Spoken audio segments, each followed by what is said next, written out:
I hope everybody is fine and continuing from the last video in which we talked about the classical theory of specific heats and and what we saw is that what Dulong and Petit proposed, they proposed that all solids must have same value of specific heat irrespective of variation in temperature. And and the basic flaw that was involved in this theory, in this approach of explaining the specific heats, was that it was assumed that the radiations that are absorbed by these solids, they are absorbed continuously, or they are emitted continuously. So, the first attempt, basically, to explain the problem of specific heat of solids was made by Albert Einstein, and and what attempt was basically to explain the variation of this the variation of specific heat of solids with respect to temperature.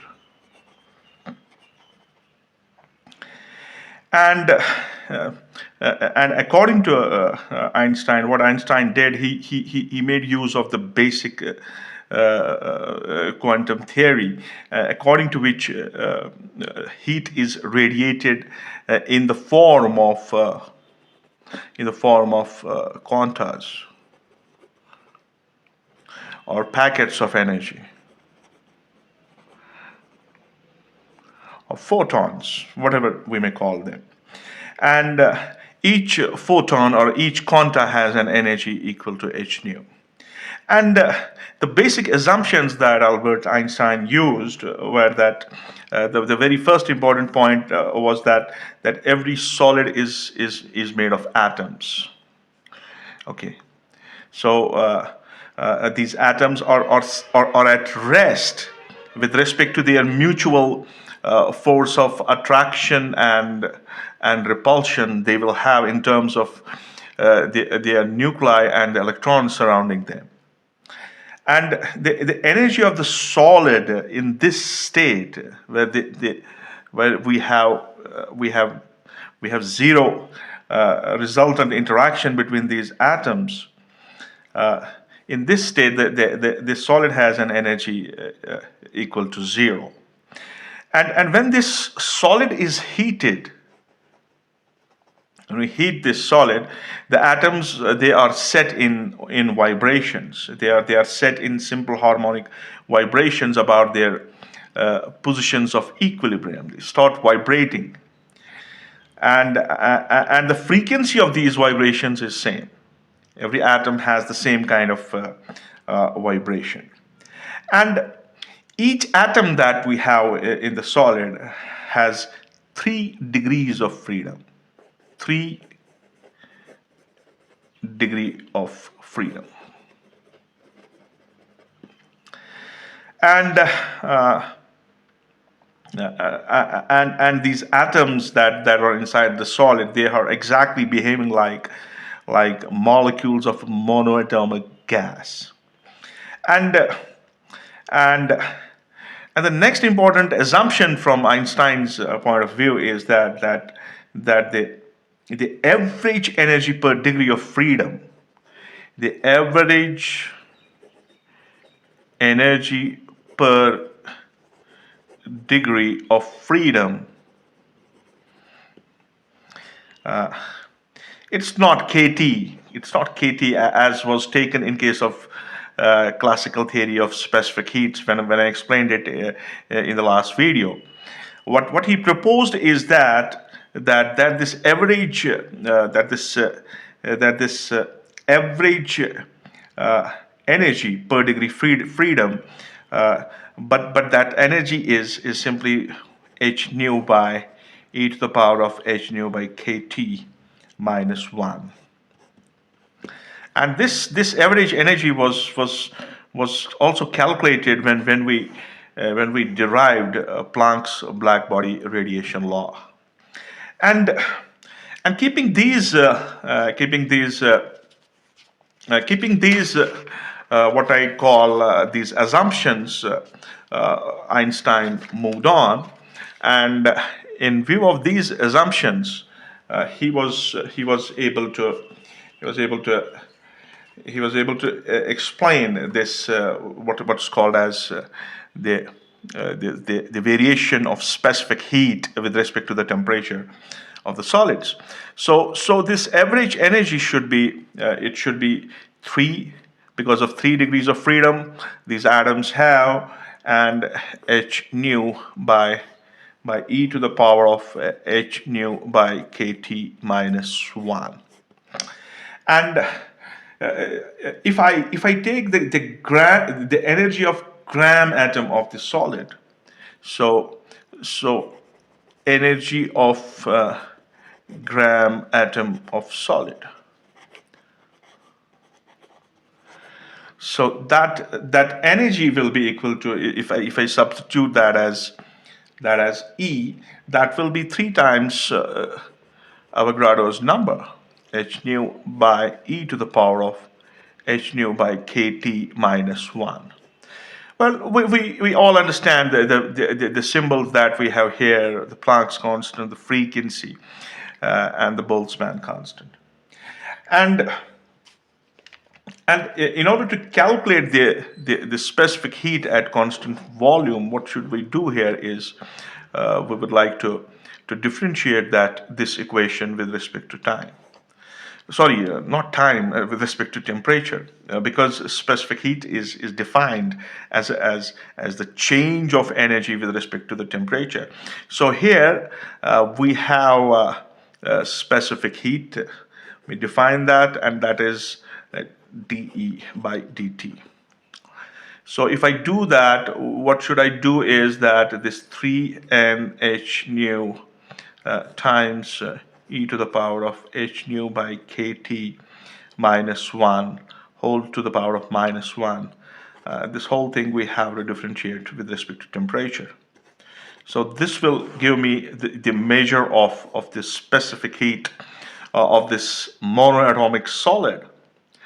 And we can see that we have this whole thing as a function of temperature. So we would like to differentiate this, and what will we get is Cv is 3n h nu is out. Okay, that will be here I'll have minus 1 times e to the power of h nu by kt minus 1 minus 1 minus 1 times e to the power of h nu by kt into the internal derivative of this h nu by kt, that's minus h nu by k, so t will become t square. So this minus will end with that. So what we are going to have is 3n h nu times e to the power of h nu by kt. Yes, and this will go down. So this will be e to the power of h nu by kt minus 1 whole square. And here we have h nu. This will give me h nu square. So here I will have k, and here I will write t square. So this is the result of having this specific heat of the solid, this monoatomic solid that we have considered, and this equation reveals we can have more simplification of this equation. But what I'm interested here is that to have discussion on this equation, and this equation is giving us the atomic heat of the solids at constant volume. It's giving us the measure of this specific heat, and it represents that that this atomic heat has a dependence on the temperature. What was not case with the Dulong-Pettit law, where we saw that the CV is simply coming out to be 3R. So here it was independent of temperature. There was no correlation at all of this specific heat with the temperature. But here we are having that dependence. We can find that dependence, and to have a discussion on it is that this equation approaches to what Dulong-Pettit law predicted at high temperatures. So if we boil down this equation for and we take this the temperature very large, then this equation turns down to 3R value, and the specific heats they decrease with the decrease of the temperature, and they decrease with the decrease of the temperature and tend to zero at absolute zero. They come down back to zero, and this if we draw the experimental curves, the experimental curves that are drawn for temperature versus atomic heats, what they show is that that we have the same curves that we obtained from this equation from almost all substances. But what makes things different is that when we go down to low temperatures, the value of this specific heat decreases faster than what is predicted by Einstein's model of specific heat.